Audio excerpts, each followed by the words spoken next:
যারা এমসিকিউতে দুর্বল বায়োলজির ক্ষেত্রে, তোমাদের যে বোর্ড বই যেটা আছে, বোর্ড বইটা পর্যাপ্ত রিডিং পড়ার কোনো বিকল্প নাই। বায়োলজিতে যে যত বেশি রিডিং পড়তে পারবে সে হচ্ছে তত এমসিকিউতে ভালো করবে।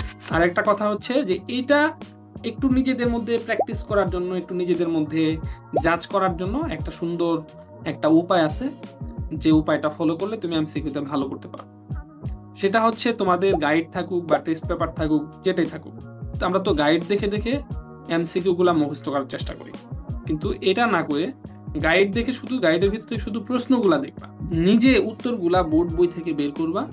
তখন হচ্ছে তোমার টোটাল ওই অধ্যায়টার একটা ভালো একটা ওভারভিউ হয়ে যাবে, অধ্যায়টা রিভাইজ হয়ে যাবে, কোন জায়গা থেকে এমসিকিউ গুলা হয় সেটা তুমি খুঁজে পাবা।